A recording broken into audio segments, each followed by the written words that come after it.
Welcome, everyone. My name is Amy Magasos. I serve as an associate director with the strategy and partnerships team at the Washington Student Achievement Council. We are delighted to have 130 registered today for the Washington Parenting Student Success Learning Series. So next slide, please. Today's webinar is the last of our spring learning series focused on Washington parenting student success. Our goals with this series are to really deepen our knowledge of supports for parenting students and build a network of people around the state in different roles who really want to better support parenting students in their post-secondary goals. The topics for this series were determined by a group of stakeholders that have been working together over the past year and based on the priorities of partners to really focus in on data collection, campus practices, and also community partnerships. So we began in February with this learning series with an overview, a landscape of Washington parenting students and strategies for success in February. Session one, we focused on data collection about parenting students and how to improve experiences and success using that data.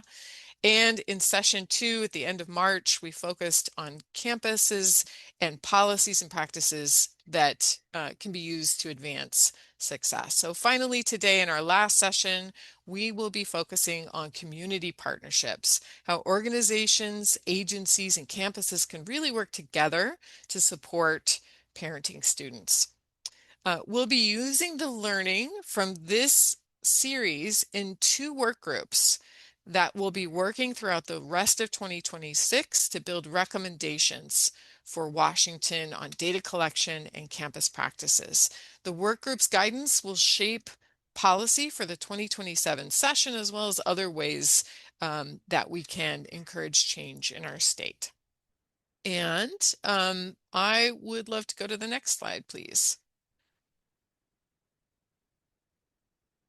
This learning series is brought to you today by a wonderful team of core collaborators who have been working together over the last year to convene stakeholders, identify the issues related to parenting student success, and develop policy proposals. So together with me in the Washington Student Achievement Council, Abby Chen has been an important partner. Communities for Our Colleges has been a fantastic partner, including with lead with the policy development with Soshi, Gabby, and Fernando. At the Washington Campus Children's Center Coalition, we've had Ann Slaughter from Pierce College, Casey Lalonde from the Evergreen State College have important roles in shaping this work. And of course, the Washington State Board for Community and Technical Colleges, always a very close and important partner with Jennifer Dellinger leading on that. And with that, I am delighted to pass the baton to our partners from the Urban Institute, who will be leading today's learning session. Thanks so much.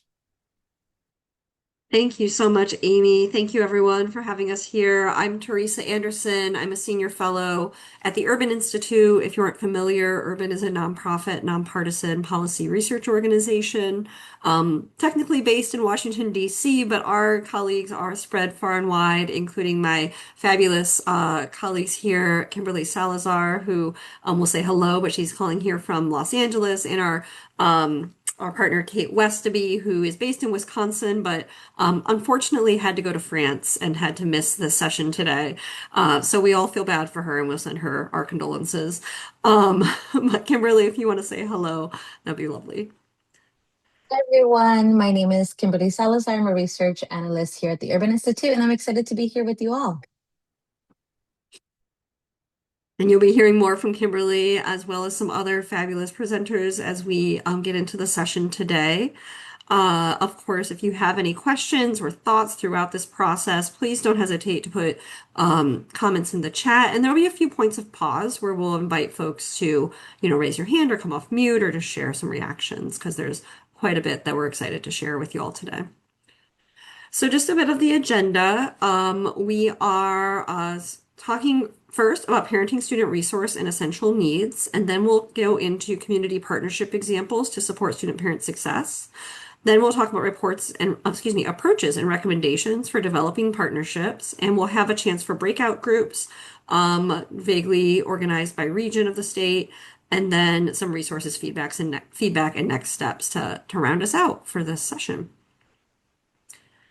So let's talk about parenting student resource and essential needs. And I'm just trying to move my little Zoom window here so it's not blocking what I'm looking at. There we go.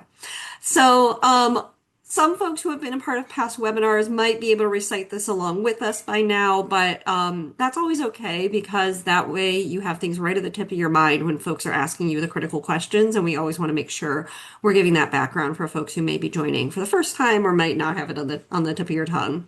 But Washington State, among undergrads, 18% have dependent children.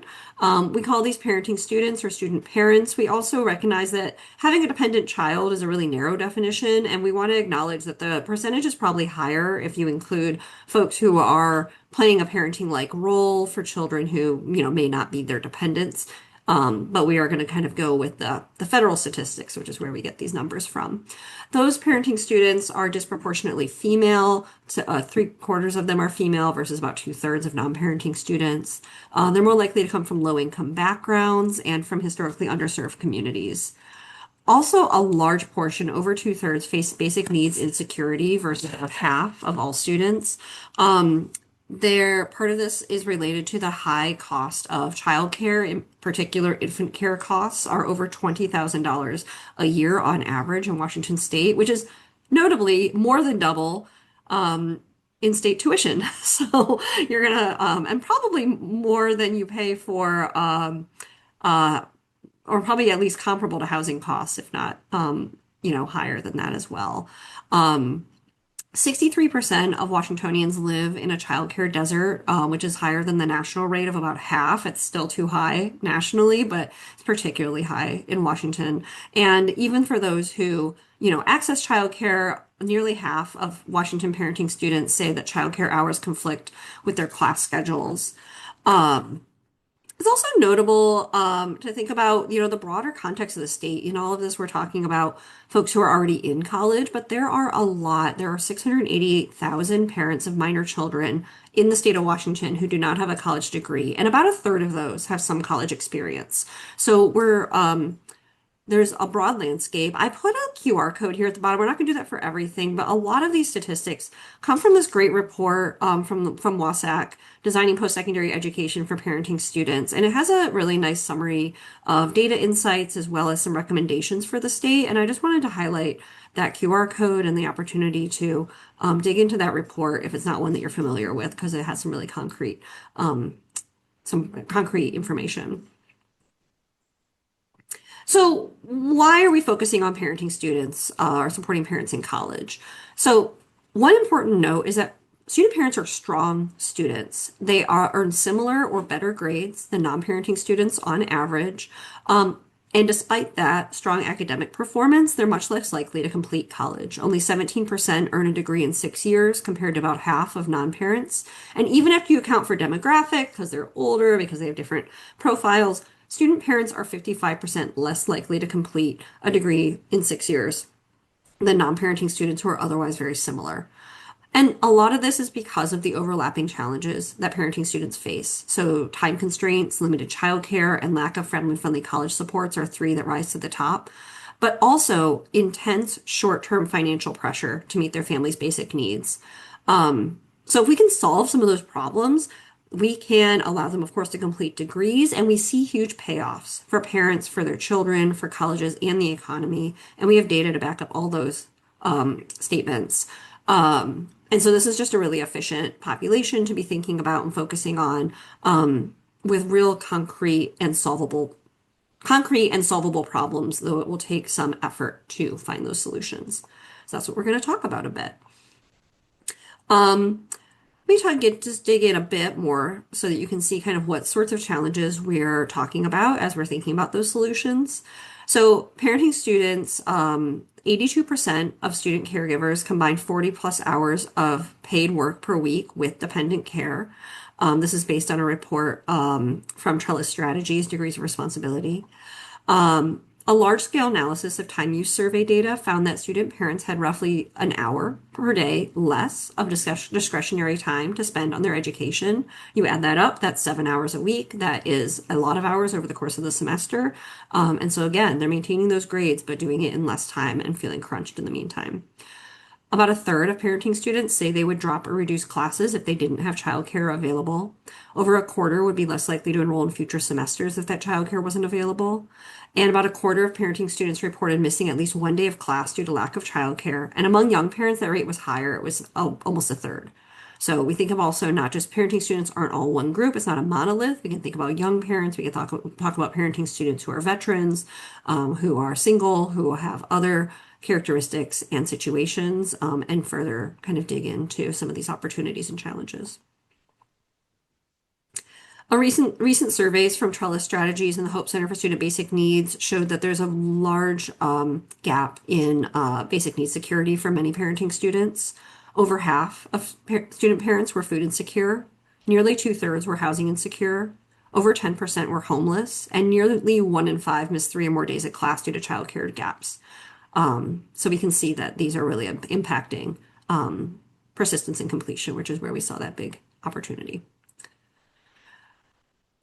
One thing, there was a really nice report that just came out from New America and Trellis Strategies that looked particularly at housing security, called No Place to Land, Housing Insecurity Among Caregiving College Students. So we want to share a few statistics and thinking particularly about housing, which is one of those really tricky issues. So almost 3/4 of caregiving students did not know they could request additional housing assistance from their institution, and only 3% asked for and received institutional aid.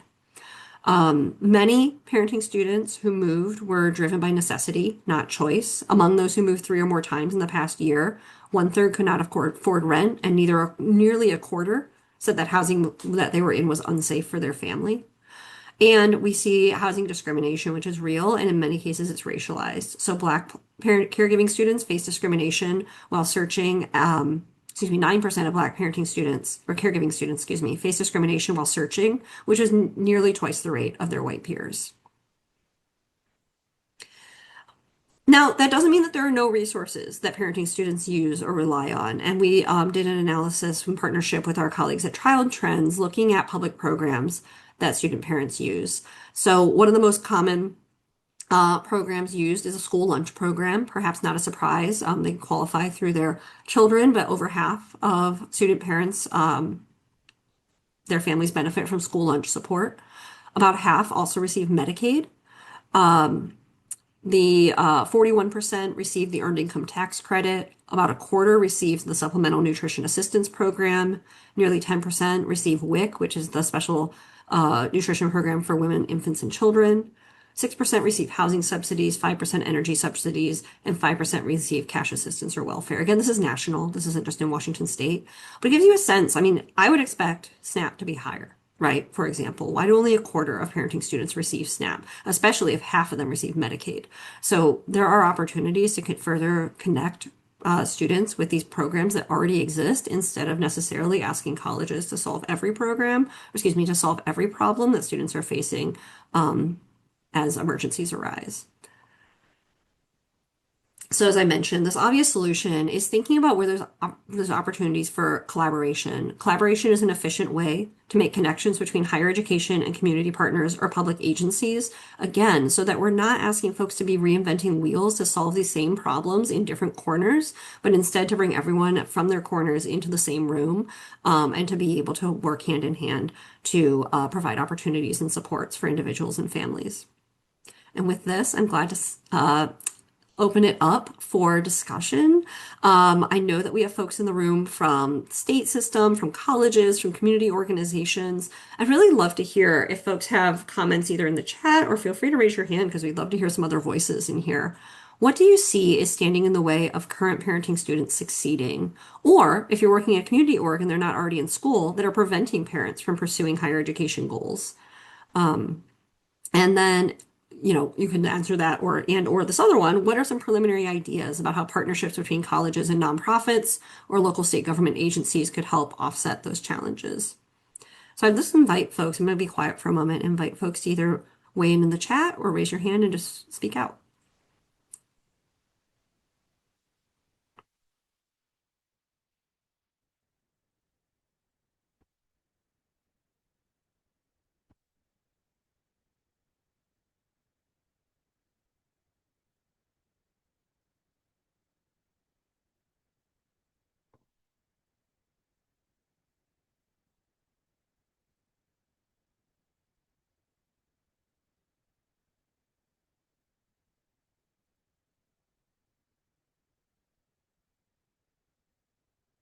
We've talked about housing, we talked about childcare, we talked about food, uh, medical care. We haven't talked about transportation much, but I'm sure that's a major issue, especially in the eastern part of the state. And you mentioned the cost of living crisis, all of it. Costs are rising, inflation is booming, gas prices are insane. Um, and parenting students are right at the center of that storm. Go ahead, Anna. I'd love to hear from you. Yeah, I don't want to take up too much time because you'll hear from me later. But I think one of the things that I would love to see more data around is just anecdotally talking from so many parenting students. So much of the time they've been enrolled at our college for 10, 15 years. Is really like when they started their enrollment journey was 10 or 15 years ago. And oftentimes that sort of first bump in the road that caused them to be unenrolled was pregnancy. And that sort of is the thing that got them off track. And so I've been doing a lot of work on our campus around educating folks around how we can keep folks enrolled while they're pregnant and giving birth so that they don't lose that momentum in their enrollment. But I would just love more data and research kind of on that transition time and area because I do think it's a really critical point in time in which we often lose students and then they come back 5 or 10 years later, and it has a really big impact on themselves and their families. That's a great point, Anna. I really appreciate that comment about that pregnancy and early parenting transition. Um, it is interesting because that's one of the times that I think the federal protections for parenting students are strongest. Like Title IX, is a federal law that we often think of relating to um, sports or sexual harassment or misconduct, but it also protects pregnant and pregnant and postpartum students, I should say. Parenting is a little more gray. Anna, you might already know this, and others who are in the colleges might be aware, but here, other folks here may not know that there's a lot of Title IX protections that are on the books, and every college has to have a Title IX officer, but it's not always even that person who specializes in Title IX may not be fully aware of how it relates to pregnant and parent and postpartum students. And then, of course, the protections is one layer. But Anne, I hear you saying also just that social support, that transition support, that navigation, and the major paradigm shift that happens when you become a parent and thinking about where the opportunities to build that. And again, colleges can do it, but there's a lot of community organizations that are also well positioned to help navigate that transition. And so where can there be partnerships that are strategic? There's been some really great comments here in the chat. I'm wondering if any folks want to raise your hand and speak out. We have another few minutes for this.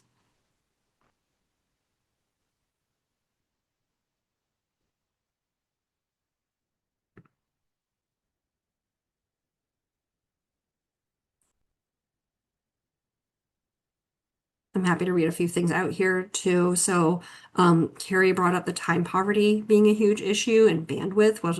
We'll harken back to an earlier session where we talk about all the policy systems that parenting students are navigating, even while raising children, working, being in school, and how it's just there's only 24 hours in a day for all of us, and it's just impossible to try to make everything work and how stressful that can be. Jennifer, you raised a really great point about not being aware of available resources. We hear this a lot from colleges saying, you know what, students say they're struggling with this, but we actually have that resource, but people don't know about it, or if they do, they don't know how to access it, or we don't really know. We feel like we plaster the walls and spam the emails with it, and folks just still don't know. And so figuring out how to get information into students' hands right when they need it in the way that they can act on it, I think is a huge theme and opportunity and a place where partnerships can be extremely helpful too, so that they're not just hearing it from the school, they might be hearing it from other organizations or individuals that they're interacting with so that they can know where to go. Vanessa, you had such a great comment here about TANF work first and college work study alignment. Um, Thinking about where you can coordinate between agencies and colleges to align work study placements to count towards TANF work requirements so that students don't lose benefits when they enroll. And then colleges can place students in on-campus roles that support persistence, which is a huge barrier reducer for single parents. Vanessa, is that something that you're doing right now, or is that something that you're suggesting would be really helpful?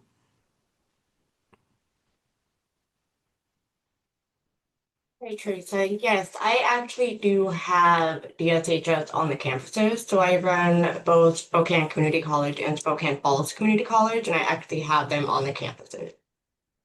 That's really amazing. That's really important. There's some great models for that. It sounds like Yeah. Vanessa, you have a really good model you've worked out. I know University of Hawaii does a nice partnership where they have a shared staff member between their human Department of Human Services and the University of Hawaii system too, which is really a neat bridge. Um, Vanessa, is that something you've worked out with your local agency, or is that a model that is in other places as well? So I'm co-located, I'm sorry, so I'm also co-located at USHS, and I'm sorry. I'm co-located with Department of Social and Health Services, and then so I just felt the need that they needed to be on the campus, and so I went to the administrator and told them, and now I have them actually on the campus as well. So it does That's help. that's awesome. You saw that need, you went and said, "Hey, let's do it," to the person who can make the decision, and they did it. That's Yep, really a great model. thank Um, you. yeah, thank you. Um, and you raised this really great point here about the clear connection to the broader issue of childcare quality and accessibility in the state, specifically the struggle between how the field of learning wishes to be seen versus how are needed by community and parenting students in particular. Gosh, this has been such a tension for such a long time. I don't know if you want to share a bit more about that, Anne. Sure. Yeah, this is sort of where I come into this was I've been in childcare and early learning for about 20 years. So, um, having seen for so long that struggle between how early learning is trying to be seen and trying to be thought of in the community as education, as part of the school system, as teachers, as something beyond just sort of a place to stash your kids. That's sort of a crude way of saying it, but at the heart of it, that's kind of what it is. So it's that dichotomy between being a business, a service, and being a school, being an education system. So, and early learning has always tried to be both, and it's really difficult to do because you're battling priorities, you're battling what the teacher's concerns are and how do you serve the parents while also making sure that teachers have what they need. So having sat in that field for so many years, I see constantly that struggle between those two identities and parenting students, especially who need more of the non-traditional kinds of care, the evening, the drop-in, the weekends. Um, Traditionally, those are not the places where you're going to see the highest quality. Those just aren't great. When you get them, it's minimum and the standards are sort of, you hope that they meet the bare minimums to get them. Because they're not cost effective in a lot of ways. So piling on to access is how to make sure that those services are also quality, are also things that the children will benefit from. It's sort of the needs of the children versus the needs of the parents, and it's really hard to balance those two things. I don't have an answer. I've been sitting in these conversations for 2 decades now, and I still don't have a good answer. But often when I'm in fields where childcare is only seen in the business sense, the education and care gets shoved down to the bottom. And then when I'm in places where it's an education and care issue, the business gets pushed down. So I see this coming to sort of a head when we're talking about how to make sure child care is there for this this demographic, simply because it's a bigger issue that hasn't been solved, and it comes up in this space very easily. So sorry, that was probably a too long explanation, but No, yeah. I think it's right on. It's absolutely right on. And it made me think of, I had to look We were talking, Ann Reynolds at Mount Wachusett Community College, in Massachusetts suggested the podcast No One Is Coming to Save Us. I don't know if anyone here has listened to that one, but it's a good one to add to your feed. It's about the history and the structure of U.S. childcare and how it doesn't work, and about these tensions, both not just in higher ed, but just broadly. Yeah, it's a good one. I've listened. It's and it is a kind of like we really don't have the answers, and everybody is kind of looking around for somebody else to come up with what the answers are. And in the meantime, the parents are still here, the children are still here, and everyone's sort of patching it together as best they can. But it's wildly inconsistent what you're getting out there. And it's a concern because parents obviously want to make sure that their children are in high quality care, and it's hard to pay for it because it's not subsidized and it's not a livable wage for the teachers. So it's a push and pull that really does come to a head when you're talking about these particular parents who need that help so much. Absolutely. Thank you, Anne, for speaking to that. I think that's on everyone's mind here, and it's a great point about one of these major services where there's a lot of tension and complexity, but where partnerships could and can be beneficial. We're going to talk a bit more about that. So I'm going to continue here because this was a fabulous conversation. Thank you all for entertaining my discussion pause. And I'm going to happily pass the speaking baton to my colleague Kimberly to talk a bit about community partnerships to support student parent success. Thanks so much, Teresa. So in this slide here, at the center of this framework that was actually co-created by Teresa Anderson at, as we know, the Urban Institute, and it acknowledges the multifaceted intersectional identities of parenting students and how they could affect how they interact with systems. By the way, apologies, I'm testing out a double screen system, which I learned then forces your eyes to make contact with another screen. So sorry, I'm not looking directly at this screen. In the center, as we see we have identity, family structures, and experiencing, introducing complexity to student parents' experience, especially given the many structural barriers they face by race, gender, class, and family status. So the student parent families at the center framework was intended to provide a comprehensive map of the intersecting systems affecting student parents and the programs and issues kind of within each. And so unlike traditional students who are primarily, for the most part, navigating one system, student parents and most students, there's this term, the student of today, which is um, a term that is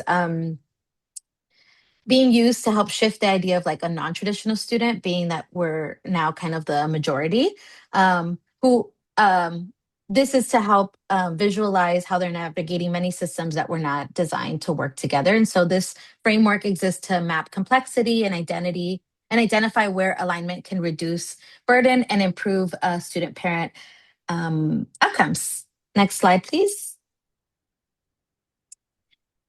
And so here are 81 bullet points that provide examples of how different systems and policies and student parents have to navigate. So they have as we noted in the chat and in conversation, they lack the bandwidth and are facing severe time poverty. And so they're bouncing around among all of these different institutions, systems, colleges, state, federal, community organizations, and policies that they, again, are bouncing around, and they have to also simultaneously maintain their jobs, family, and schooling adequately.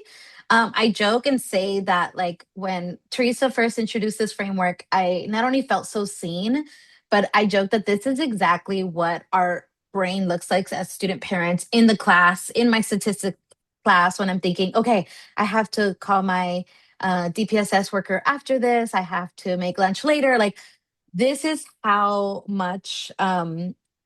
many items are in our brain while we're supposed to be sitting there focused on, again, our stats class in class. And so there's a QR code that will take you to the student parent families at the center page. And I'll also drop the link in the chat. It's just very comprehensive to give an idea of the different systems that student parents and parenting students and caregivers are navigating simultaneously. And so in the next slide, we'll talk about how in these series, we aren't covering everything, but we are just focusing on these connections, which is college access, employment and labor, and social safety net, and universal and community-based supports.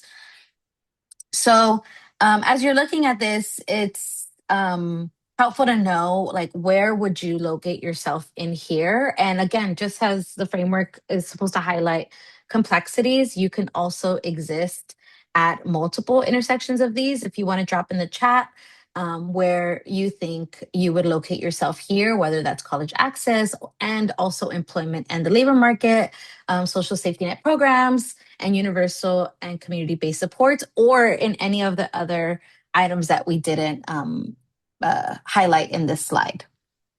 And so in the next slide, these are some examples of what alignments would look like in practice. So college partnering with trusted community providers to expand childcare access without having to build systems from scratch. As noted earlier, no one is going to come save us. So we have to find, and Teresa has made a really good point in the past about how colleges are already overburdened kind of providing you know college academic support that at least for the time being in an ideal world they would act like a micro community for all student populations, but we know that that takes time. So we need to kind of think about being resourceful and leveraging college partners and leveraging partnerships where we all are aligned on goals and finding ways where we can help improve retention and graduation for student parents. So these childcare examples show that when institutions leverage partnerships, they can work together to deliver, again, affordable, high quality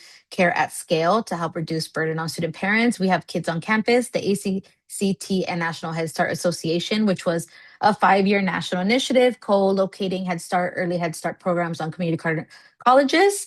And then we have the YMCA campus partnerships, which in Jamestown Community College is in partnership with the YMCA of the Twin Tiers, offering high quality, affordable, and dependable childcare for students, employees, and community members on the, I'm going to completely butcher this, Cattaraugus County campus.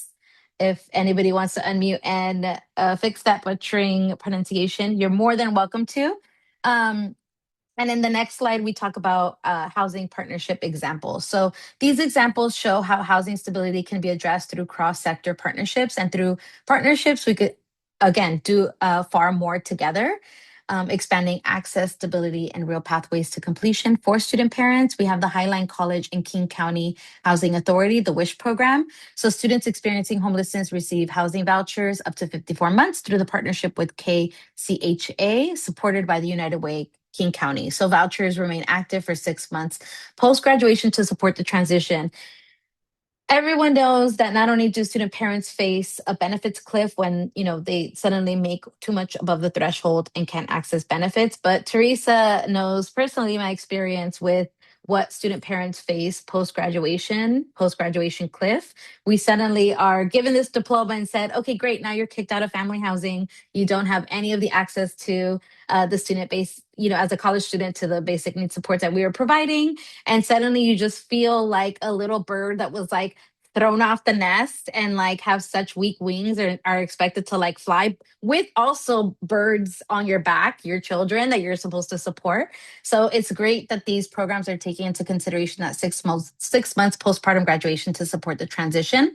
Then you have the Jeremiah program, JP, which is a wraparound housing supportive program for the single mothers and their families while moms pursue education.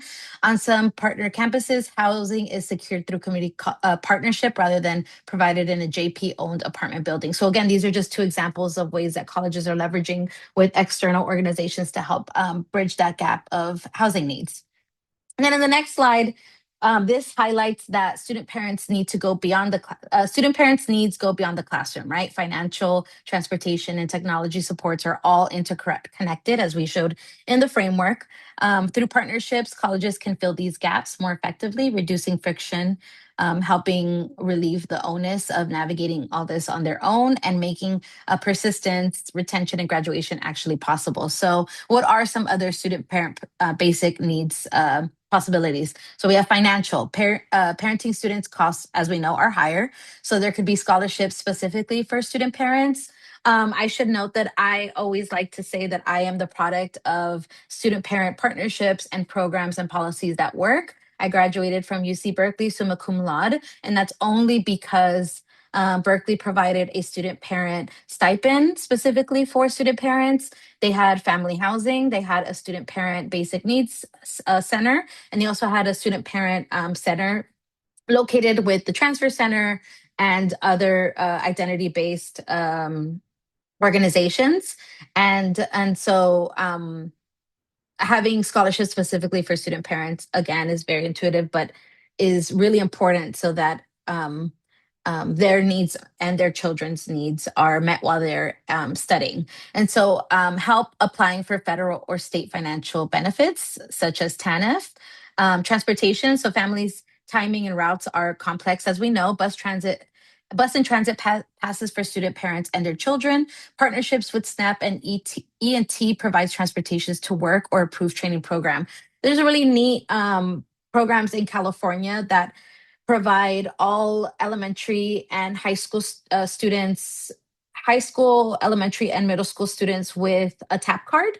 And then the state partnered with community colleges. And so all um, uh, community college students receive a Metro Tap card as well. And so we see those kind of overlapping systems working together that are family centered, where student parents and their children can access. Because when we think about student parents, this was the case for me. Sometimes you really genuinely didn't have $1.75, $1.25, and to like policymakers, that sometimes feels like, oh, there's no way that that's possible. But as many student parents know, sometimes it is needing to carry your groceries like a mile because again, you just didn't have the $4 total, $5 total if you have multiple kids to and from those $10 daily to get to where you need to get to navigating public transportation. And so then we have technology supports. Parents do homework while children are asleep. And so they need Wi-Fi and they need laptops. Laptops may break easier or be unreliable. And so they need updated tech. Thinking about partnerships with libraries or local businesses to provide technology stipends and technology support. And so in the next slide, we talk about other partner strategies. So we could think about what coordination could look like in practices amongst community organizations and amongst institutions, opportunities for partners to work together to streamline systems, help reduce friction, therefore helping reduce time poverty and create more seamless experiences for student parents. This might include things like cross referrals, co-located services, more aligned hours and eligibility, or shared intake and data. So students and student parents aren't, so student parents and parenting students aren't navigating everything on their own, and they're not having to like reshare their stories across college institutions, and then they're being referred to community organizations and having to kind of share all of that again, which again further speaks to adding to their time poverty, but also the kind of emotional draining labor of having to like retell your story multiple times because things aren't as streamlined and aligned as they should be. And so in this next slide, I'm going to go ahead and kick it off to Anne to talk about Washington partnership examples. Hi, thanks, Kimberly. I'm Ann Higdon. I'm the benefits navigator at Peninsula College, and I'm located in Port Angeles, Washington, which is on the North Olympic Peninsula. So it's basically the northwest corner of the Northwest state. And I'm happy to be here today and talk about how uh, how our community partnership with First Step Family Support Center has been in place for nearly 40 years. So this organization has resource centers that are located in Port Angeles, which is a town of about 25,000 people, serving a larger community of 70,000. And we also have a a smaller campus in the town of Forks, Washington, which has about 5,000 people. And so they also serve that community and the parenting students. So they have resource centers where students are able to get help through a variety of things, such as diaper banks where they're able to access free diapers twice a month. And they're also able to meet with other supports for parenting skills, but also PCAP workers with the Parent-Child Assistance Program. And that helps parents remain in recovery or get to that place. And that's an important service that we're able to have here.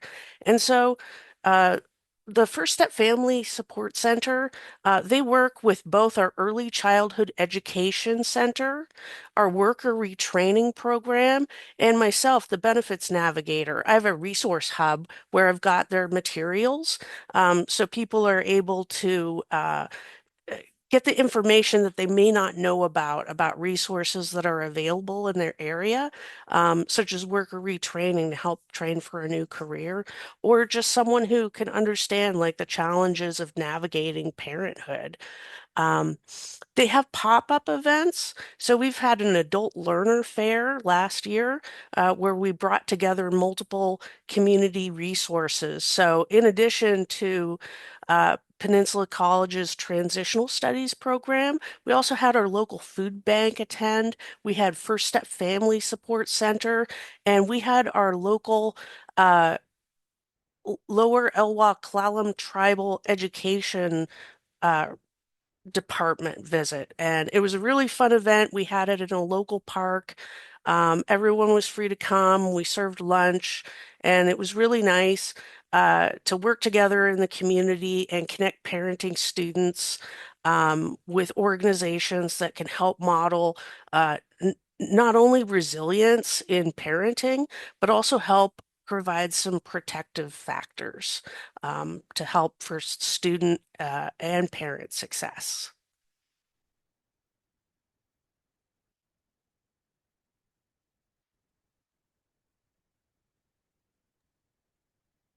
And thank you so much, Anne. That was really informative. We really appreciate you sharing that, and we will have a chance for some Q&A. But I wanted to, Amy, if you wanted to introduce our other guests here from Green River College and talk a bit about their partnership, and then we will have a few minutes of discussion.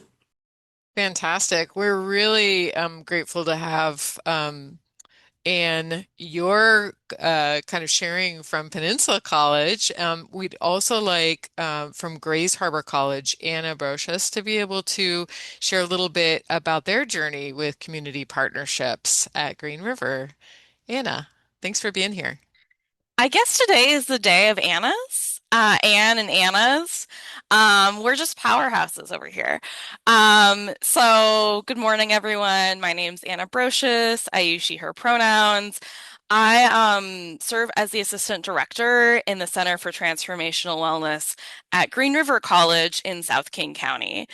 And I've been in this role for about a couple of years. And so one of my really big focuses when I stepped into this role was how can we expand our support for pregnant and parenting students beyond our C Campus program, which we had, um, to give childcare subsidies to students to be more supportive and inclusive of all the aspects of that student parent experience.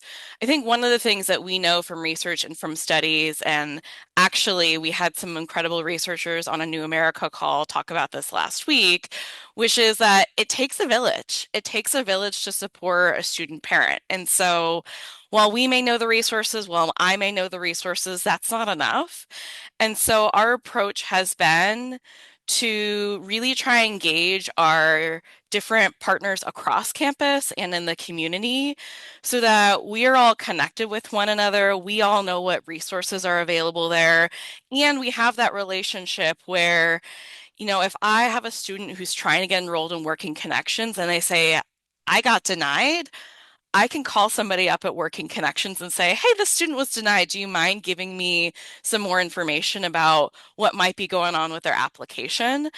And so, some of the different ways that we've helped to create this village and create this community is by starting up a committee. We have monthly meetings, and it includes folks from across campus, staff, faculty, and our student parent leaders.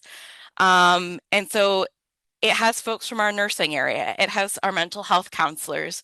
It has folks from our workforce education office, financial aid, Title IX, disability support services, um, all coming together so that we're all on the same page and know what's available.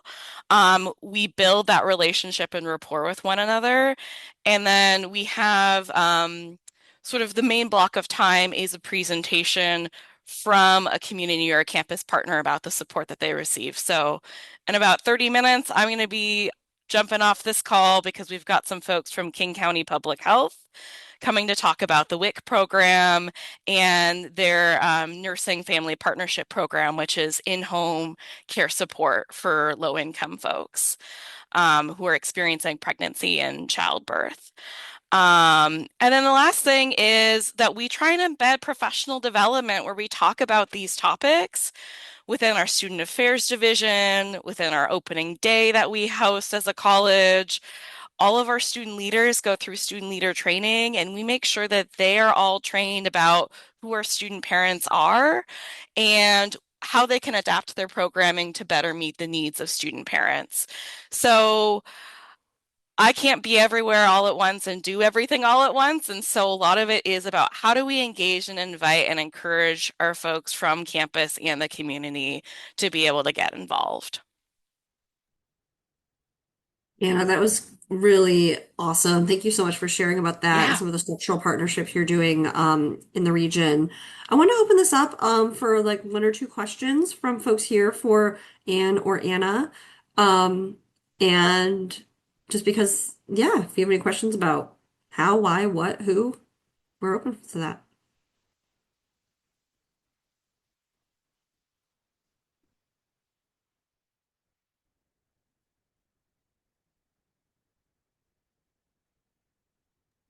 Do people need some more caffeine this morning? I I have a see Allison's question. Allison's jumping in.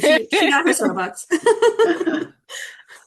Hi, I'm Allison Garifino. I'm Clinical Director of Children and Family Programs at Kennesaw State University. So I'm over on the other coast outside of Atlanta. So my question is, we've never had a successful campus grant submission. Is there anyone willing to talk about? And we don't have any infrastructure to provide childcare, but I'm interested in pursuing vouchers for our student parents. And we run student parent support groups and ambassador programs. Is anyone willing to share thoughts or suggestions on how to get started on submitting for the voucher piece? Yeah, with that partnership at the center of the C Campus design. Is there someone who can speak to that? I mean, I'd be happy to speak from our experience. I wasn't around when we first applied, back in 2018, so I can't speak from that experience. But I can tell you that we don't have a childcare center either on our campus, and so we did use campus funds to provide direct subsidies. I think our biggest challenge was figuring out how we can actually get the funds and the payments to folks. So again, sometimes the grant application isn't actually the hard part. It's how do we implement the grant once we get the funding. And I don't know if Carrie wants to share here too, but Carrie's over on the other part of the state, and also does some childcare vouchers for folks too. But I think the biggest part is making sure that you work with your business office ahead of time to make sure that that's even feasible and figure out the different hoops that you might have to jump through to be able to even make that happen.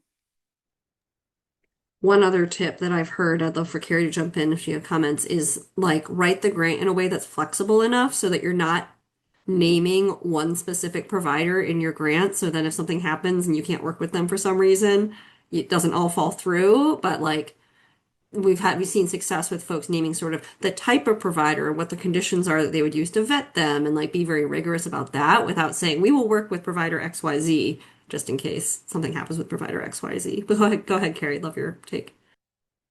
Yeah, sure. I think the one thing that came up for me when this was mentioned was just that you're supposed to be working with licensed providers in your state, and so just I don't know if the voucher piece includes that or not, but just making sure that that's something that's a part of it. And again, just with Anna, I mean, Anna was helpful for us in just getting things set up. So just the process between your financial aid folks your business office and making sure that you're sending your payments directly to the provider. And so then you do have to provide an opportunity for agreements with the providers so that they are working within that framework, because the funding may come to them a little bit later than they maybe would normally expect. So you need to establish those partnerships with them as well. Thank you so much. I really appreciate it. Oh, go ahead. Allison, I can step in a little bit because I'm currently in the process of trying to write the grant. We got it in 2018 or 2019. We had it for the cycle, and then we had a little bit of a cyber attack during the application time frame for the last one, so we didn't get it because we couldn't get it in. It was a nightmare. I don't recommend having your systems attacked. I was without a computer for about 2 months, so not good. But because I'm sort of ankle deep in all of this at the moment, I can say that they really do look at the priorities and really demonstrating how your institution is going to contribute is a critical piece that they do look for. So really being clear on how the in-kind will help it. Not that it's completely supported by the grant, but that there are other partners who are helping you that will definitely help you with that. So, and yeah, pay close attention to the priorities, make sure that you really address them specifically. They won't dig. They will only look for what's on the surface. So make sure. I'm not sure that helps, but that's what I'm trying to do right now. It's just kind of put all those key terms, so even if they don't read deeply, they can still see immediately that I'm targeting the things that they're asking for. No, that's all very helpful. I really appreciate everyone's time to answer. I'm going to put my email in the chat if anyone's interested in touching base and sharing other ideas. I appreciate it. Sure. Good luck, Allison. We definitely wish you well. And I put a note here because we do know there are other names in the world, but yet another Ann Reynolds at Mount Wachusett Community College, who I'd mentioned earlier, recommended that podcast, but she is a great resource on C Campus and very generous in sharing strategies. I saw there was also a great question in the Q&A, and I want to get to it, but I'm going to table it because I just want to make sure we get time for the breakouts. But a really nice one about any models of local municipalities, either city or county, they're working together to cover costs and or help incentivize childcare providers like YMCA, Boys and Girls Club, ECAP, etc., to open and maintain presences on campuses. So I'd invite folks, if you do have examples of that, to put those in the chat, and we can keep that side conversation going even as we kind of get towards our breakout plan. So I'm going to go back to screen sharing here, and Kimberly will just share about another 5 minutes or so before we go into smaller group conversations. Thanks, Teresa. And so here we'll be talking about approaches and recommendations for developing partnerships. There are some promising characteristics of community partnerships. These are some of the characteristics that can help partnerships move from informal to more effective and sustainable over time. This might involve building shared language and understanding, identifying aligned goals and roles, and where helpful, formalizing structures to support consistency and develop formal agreements such as, I'm going to butcher this word again, memoranda, MOUs that detail expectations. That and the word cinnamon get me every time. Okay, and so in the next slide, there are, again, additional considerations. So partnerships can take time to build and progress and may look different depending on the partnership and the context. So again, we talk about relationship taking time to develop.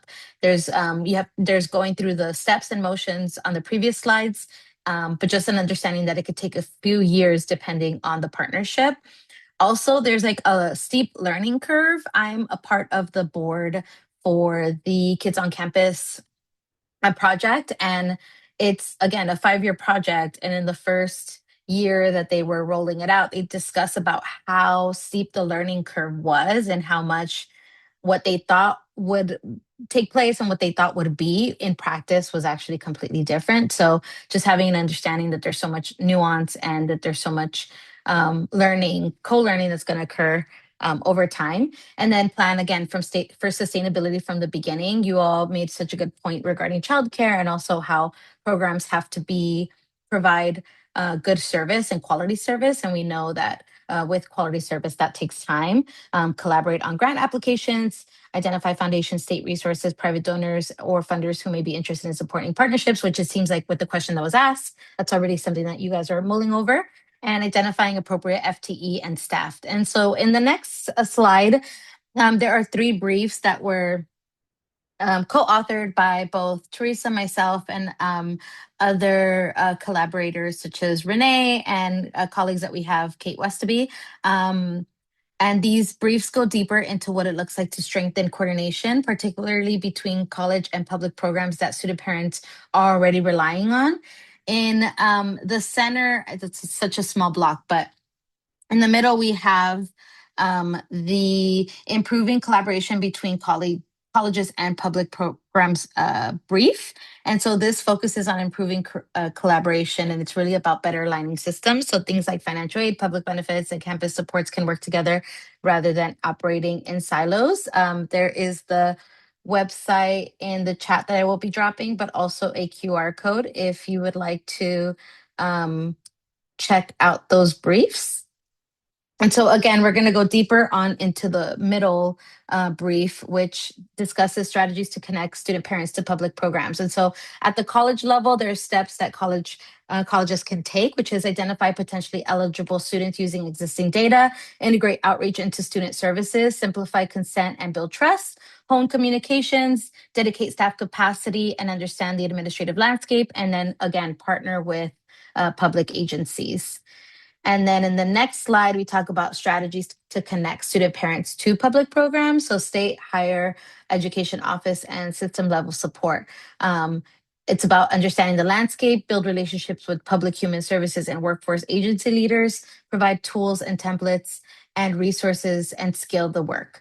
And so this is to just give an idea of how, give recommendations on how both the state organization and colleges can all work together to help remove the onus from having the student parent navigate all this on their own to having these institutions carry the weight of that kind of collaboration to make, again, retention and graduation possible. So in the next slide, I'm going to go ahead and hand over the mic to Teresa to walk us through the great breakout group activities. Yes, thank you so much, Kimberly, and thank you everyone for, I know everyone's now raring to go for more conversation, and we were definitely going to do that. So we have it's actually one Zoom whiteboard, and if you go to the wrong link, it won't break. It'll just help focus on your room. But we have 3 breakout rooms, one for the Seattle metro area, one for other Western Washington, and one for Eastern Washington. And you can go to whichever room you self-identify with. And in that room, you will have a chance to identify with some sticky notes a parent-focused partnership you have developed, as well as a parent-focused partnership you would like to develop.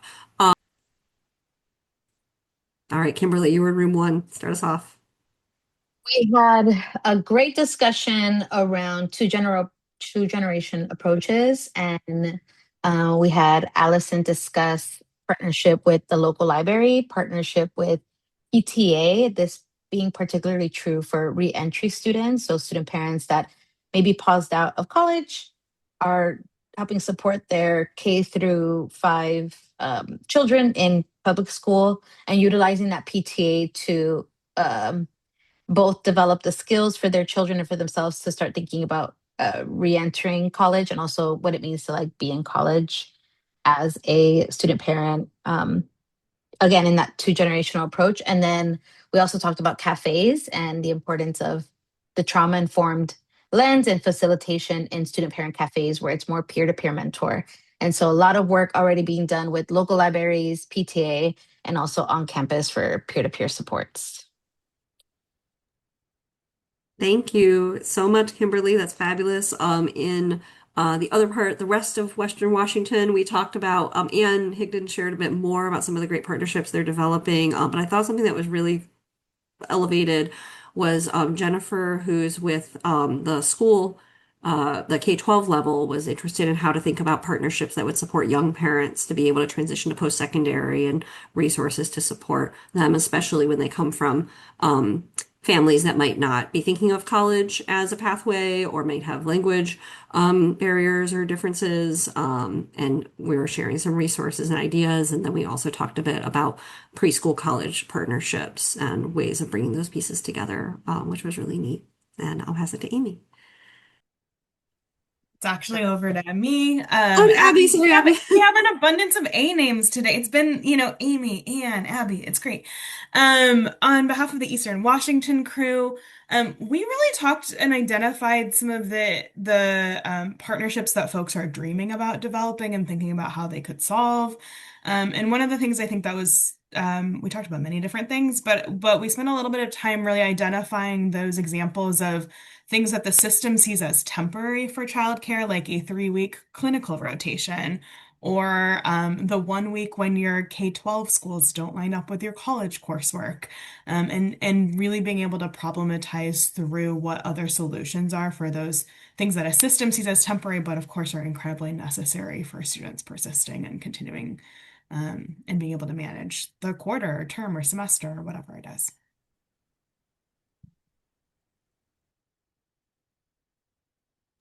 That is fabulous. Thank you all so much for all of your engagement throughout the session. We're just going to close out with a few resources, feedback, and next steps opportunities. I'm going to put this up real quick because I really want you all to give us feedback. So I want to make sure you get this link before you sign off. We really take to heart whatever you say about these sessions. I know I'm figuring out a bit of how Zoom whiteboards work. So just apologies for the hiccup we had with somehow I was presenting, though I didn't mean to be in there.